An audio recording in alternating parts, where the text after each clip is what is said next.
actually move and get to the next level. So there's a lot of area that's shoaled in. Makes perfect sense now why a lot of these homes flooded.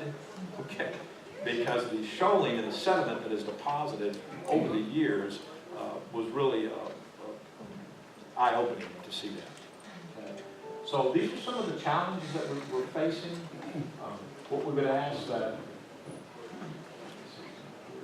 is really to take into consideration the amount of time this took. Usually a project like this will take 2 years. And I can assure you, I've spent many a weekend. I think I went home last night about 10 o'clock. My night ends around 8:30 or 9 o'clock, as do many of the other engineers and project members on our team. We have about 20 individuals. This involved a lot of hydraulic survey data that had to be modeled. There are some questions about the scope. It's important to realize that we are limited in our scope by FEMA. When the state of Texas approached FEMA and those funds were appropriated, there were certain restrictions placed on them. Not to say that we're not looking into if the scope could be looked at. Now, again, what I'm here to communicate is that the scope of this is restricted. There are certain conditions that have to be met. The primary condition is that it's restored to pre-Harvey conditions. Okay? This is not an event that's going to correct the problem. And as we said in our value engineering study that we produced and made available to the public, there are some concerns about once we execute this project, what's going to happen in the future. And that's something that the Corps does not have a role of responsibility. That'll be something that the community leaders will have to work with the Harris County Flood Control District, work with the Texas Department of Emergency Management and FEMA for the maintenance of this. Okay, because shoaling, as a lot of folks know, there is a lot of shoaling that's occurred, and you can see that if you go on Google Maps, you'll be able to see that. So what we have is, this is a milestone. You're seeing that the dredges will be probably set up around 13 August when they piece those together. You'll start to see general debris removal and disposal around 20 August. And they're forecasting dredging activity where you'll see those dredges out there in the San Jacinto River around 1 September. Okay? So overall, again, I'd like to thank you for allowing the Corps to come and just give you, as we say in the Army, a sit rep. What we do want to ask every one of you to be an ambassador in your community, to encourage others not to go out there and sightsee, to be careful out on the San Jacinto River if you enjoy recreational boating, and to ensure that what we're mostly concerned about is just the safety of the community and then accomplishing this project within the time frame set. So.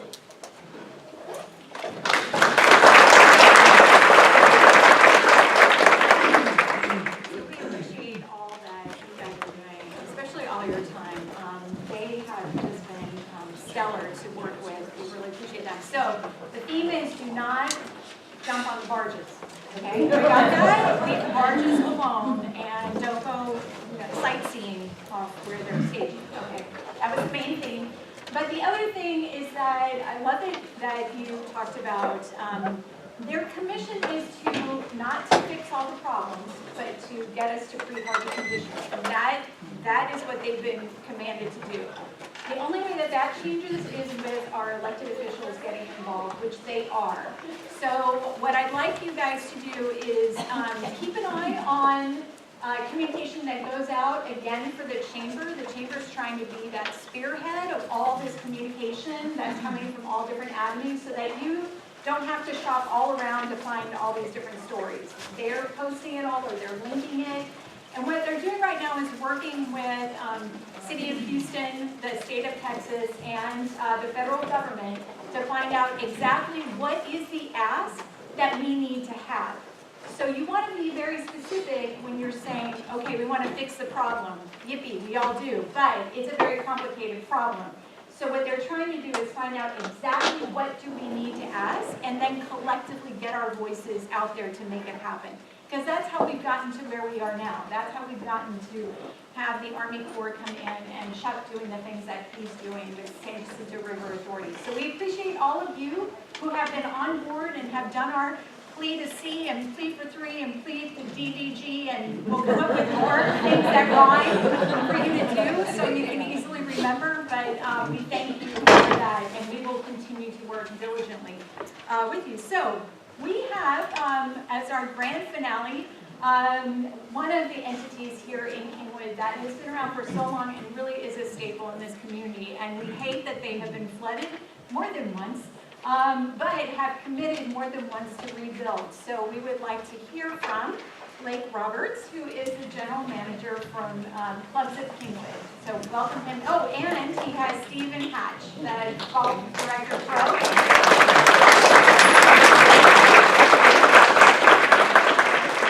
Stephen will be staying later to help anybody with their swing. We're the comic relief after everything. Yeah, trust me, that's how I feel for all the way serious talk. Part of the fun part of my job is being general manager of Kingwood Country Club is I actually get to meet more people than I've ever thought I'd ever meet in this community. And I can completely say that Kingwood Strong is Kingwood Strong. Your community is set out. I got the proud pleasure of, has anybody taken a job 5 days before a natural disaster?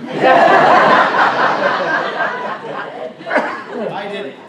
On August 23rd, I joined Kingwood Country Club as their general manager and regional manager. I interviewed him the day after. And I interviewed 5 or 6 others, and guess what? They all came. They all showed up. They called me after the hurricane and said, we still have a job? I said, we're going to figure that out. I don't know yet. I don't know where we are. As you can see, I don't know if you can see very well, that is the back of our clubhouse from a boat in the middle of the storm. It is not The day that from... we were hired. Yeah. Actually, I think it was the day I sent him his offer letter to join the club. I'm not going to go there. It's just one of those fun pieces that we all get to talk about. My food and beverage director the same way. My chef the exact same way. My member relations director was the same way. Everybody was new to the team. It was kind of a fun moment. And this is what we got sent to us via cell phone the day before. This is your official start date. Please make sure you bring your water wings. Next picture is actually our island. This is actually one of our superintendents. God love him for sticking around until the very last minute when they told him he had to evacuate. Looking out of our back patio. This is number 18 of the island. 18 of the island went completely underwater. There will be another picture, I think, of the next one, which is our scoreboard as you see it coming up and then completely under. That, I did them in reverse, but as you get it, that is the scoreboard. The next one is it completely underwater. Fall back, when we all joined, we didn't know what to do. We came up with an idea of, can we help? It didn't become anything of the club anymore. It became, what can we do in the community? We had actually all of our sister properties, and we have 13 of them around the city, that actually took to making sandwiches, making wraps, buying stuff, buying truckloads of water, and just sending them. We did over 20,000 sandwiches and wraps at our own location to actually get them out to the homeowners. It was heroic of what they were able to do. I mean, people who actually were voted out themselves were there just because of the community. Turned around, staff looked at everybody and goes, well, what do we do for a job now? And we went, guess what? You got gloves, you can work, you want to go into houses, help people start demoing their houses. They did it, happily. They were looking for hours to work, they didn't care. They got after it. And I'm proud to say that they're all part of my staff still today, because we retained 90% of those people still today that were actually able to go out and help. September 10th comes along. We finally realized the water's receded. Let's get a golf course back open. People need something to get their minds off of this. We did it. Deerwood Country Club was open for all the members to actually join, be a part of. September 16th, the lake course was open.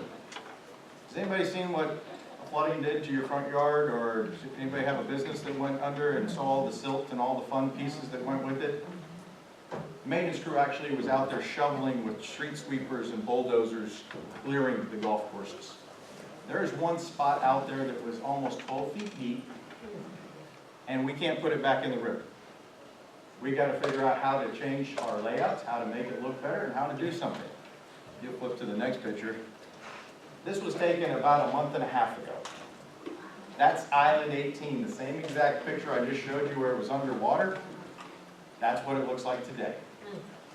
And I'm proud to say that my superintendents did an awesome job getting it back together. September 23rd, we opened the forest course. October 1st, we actually got all the tennis courts back up and operational. We started getting equipment. Has anybody ever seen $15 million worth of equipment show up? I watched my guys get bright-eyed and really, really happy of every single piece of red equipment that showed up that day, along with the cart fleet, along with this. That's 300 and something carts that showed up. There was a lot of fun pieces that went along with it. You ever tried to power an electric cart without electricity? Up until last week, we were still on generators. Wow. That doesn't put that back into perspective of a lot of different things. Deerwood currently is still under generators because they're still trying to figure out why the power is disconnected. We're having a lot of fun. October 17th, the Island course was opened. October 30th, the Marsh course was opened. You think about all the different things that go along with this. We're open. I'm not going to say we're perfect, but we were open for our members to actually come and enjoy. December 30th, we actually got into all the bunkers done. Everything was completely done on the golf courses except for the amenities.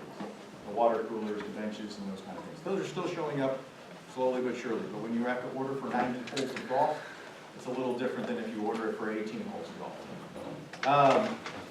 December 1st, we got into Lakeside Terrace. Did anybody cook out of a 38-foot cook trailer? We're doing it currently still. We do not have kitchens, but we are actually cooking out of a 38-foot cook trailer that we were able to put on site for temporary. That's really nice. It's really nice. And I see some of my members in here, and they look at me going, and it has really good food because the chef loves what he does. Same guy who came on board the day we flooded. So, kind of makes it happy. April 9th, we opened the fitness center. Anybody hasn't been to the fitness center? If you'll flip ahead to, I think, that next one. The fitness center is completely done. It has all brand new MX4, all new TRX, all new equipment, Pilates, cycle, everything you can possibly imagine. And the company said, you know what? Let's try to figure out a way to make everybody in the community be able to be a member of the club. We rolled out a new lifestyle membership that's affordable enough that anybody can be a part of the club. It was amazing that they thought about this, not just going, this is a grab for this. No, this is a community. We need to be a part of it. We need to be out there in front of it. May 4th, we finished the pools. We have 3 that have been replastered. We have Lazy River, we have umbrellas, we have new chairs. Every single thing that was out there is basically brand spanking new or was just disinfected, sanitized, ready to go, reused. Kitchen was a little bit more of a challenge. We actually have a kitchen in the fitness center that can service the pools now too. By the end of May and the end of June, we got our permits for the big houses.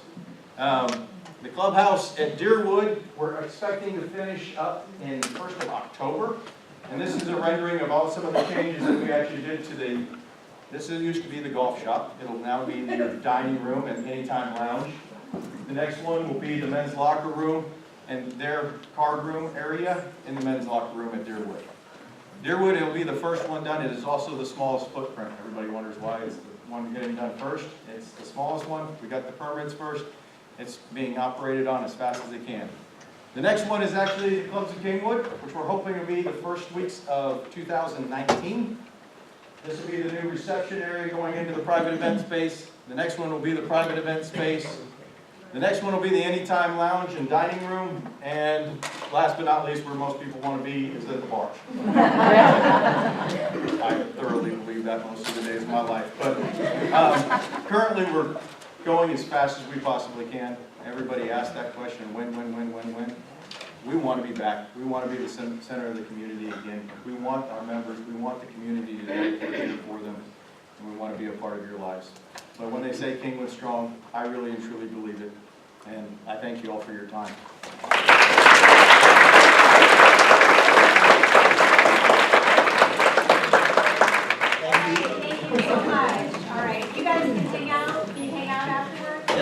Absolutely, he works on swings all day. Okay. Because the bar's not open yet, so. Tea time's at 1. We'll catch you before then.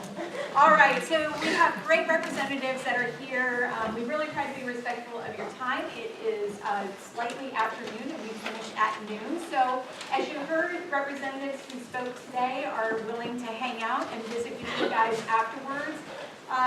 And let's see, I think we had Ashley, did you want to make a quick announcement? Run, run. Here comes Ashley. She is with the American Heart Association, and she's going to make a real quick announcement. Yes, We're gonna super close quick. it. So if you haven't already heard, the 2018 Greater Lake Houston Heart Walk is on, and it will be Saturday, November 3rd at Lone Star College in Kingwood. We actually have one of our co-chairs who's all part of this in the room. Many of you are already supporting either through sponsoring or putting together a Heart Walk team, but if you aren't, we would love to have you join us. Now is the time to come on board though, so please see me afterwards if you're interested in getting involved. Thank you so much. Awesome. Okay, and we